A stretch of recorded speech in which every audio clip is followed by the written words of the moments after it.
ताज बीबी समरा के साथ भी बिल्कुल ठीक हो गई है, क्योंकि समरा ने वो कर दिखाया है वो जो उसके भाइयों और काका साहब ने उस ताज बीबी के साथ नहीं किया। ताज बीबी की शादी के बारे में किसी ने नहीं सोचा जो समरा सोच रही है। समरा ताज बीबी का रिश्ता डॉक्टर साहब के पास लेकर जाती है और डॉक्टर साहब से कहती है कि बुढ़ापे में आपको भी एक सहारे की जरूरत है और ताज बीबी को भी एक सहारे की जरूरत है, आप दोनों शादी कर लें। जिस पर जो डॉक्टर साहब भी ताज बीबी के बारे में सोचते हैं और हाँ बोल देते हैं और बहुत जल्द जो है वो ताज बीबी और डॉक्टर साहब की शादी हो जाती है। काका साहब जो हॉस्पिटल से ठीक होकर घर जाते हैं और ताज बीबी और डॉक्टर साहब की शादी हो जाती है। काका साहब की तबीयत का एक असल मोहरा ये था कि डॉक्टर साहब और ताज बीबी की मुलाकात होनी थी और इन दोनों की शादी और रिश्ता तय होना था। ताज बीबी भी समरा से माफी मांगती और कहती है कि मैंने हमेशा तुम्हारे साथ बहुत बुरा किया है, तुम्हें दुश्मन की बेटी समझा है, तुमने वो मेरे बारे में सोचा है जो मेरे भाइयों ने और मेरे सके बाप ने आज तक नहीं सोचा। जिस पर जो समरा कहती है कि कोई बात नहीं, अगर तुम्हारी माँ जिंदा होती तो वो तुम्हारे बारे में जरूर सोचती, तुम्हारे गुस्से की वजह से तुम्हारे भाई तुम्हारे से बात करने की वजह से डरते थे। जिस पर जो है वो किसी ने तुम्हारी हिम्मत ही नहीं हुई कि वो तुमसे अब तक बात कर सके।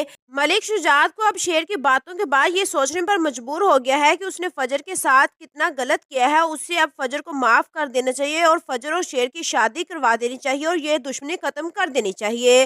अब फजर को अचानक मलिक शुजात की कॉल आती है। मलिक शुजात कहते हैं फजर काका साहब की तबीयत अचानक बहुत ज्यादा खराब हो गई है, वो तुम्हें बहुत याद कर रहे हैं, तुम जल्दी से हॉस्पिटल आ जाओ। फजर रोते हुए जल्दी से हॉस्पिटल आती है। शेर भी फजर के पीछे हॉस्पिटल पहुंच जाता है। जैसे ही फजर हॉस्पिटल पहुंचती है तो सामने मलिक शुजात खड़ा होता है और रोते हुए फजर से कहता है काका साहब तुमसे मिलना चाहते हैं।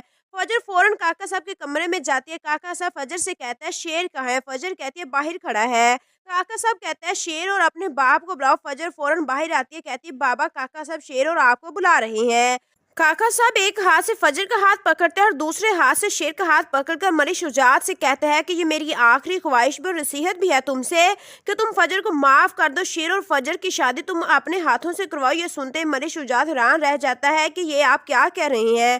काका साहब कहता है कि जो मैंने गलती ताज बीबी के साथ की थी वो तुम ना करो। जिस पर जो है मलिक शुजात को अपनी गलती का एहसास होता है। मलिक शुजात फजर से कहता है कि बेटा मैं गलत था, तुम सही थी, मुझे माफ कर दो और घर चलो मेरे साथ, मैं खुद तुम्हारी शेर के साथ शादी करवाऊंगा। ये सुनकर फजर और ज्यादा हैरान होती है और कहती है कि बाबा ये आप क्या कह रहे हैं। मलिक शुजात कहता है कि मैं वही गलती दोबारा करने जा रहा था जो काका साहब ने कुछ साल पहले ताज बीबी के साथ की थी। फजर अपने बाबा का मुंह देखती रहती है और ये क्या कह रहे हैं। मलिक शुजात फजर से कहता है कि बेटा अपने घर चलो। फजर सब कुछ भूलकर खुशी खुशी मलिक शुजात के साथ घर आ जाती है और बिला आखिर फजर और शेर की शादी जो है वो बहुत ही ज्यादा धूमधाम से मलिक शुजात करते हैं और इन दोनों की दुश्मनी खत्म हो जाती है और फजर और शेर की शादी हो जाती है। हमें कि आने वाली एपिसोड बहुत ही इंटरेस्टिंग होने वाली है। अगर आप भी शेर ड्रामा देखने वाले दीवाने हैं तो आपसे एक प्यार से वैसे वीडियो को लाइक करने के साथ साथ चैनल को सब्सक्राइब करके बेल आइकन पर क्लिक कर ले ताकि आने वाली हर नई अपडेट्स आपसे पहले आप तक पहुंचे।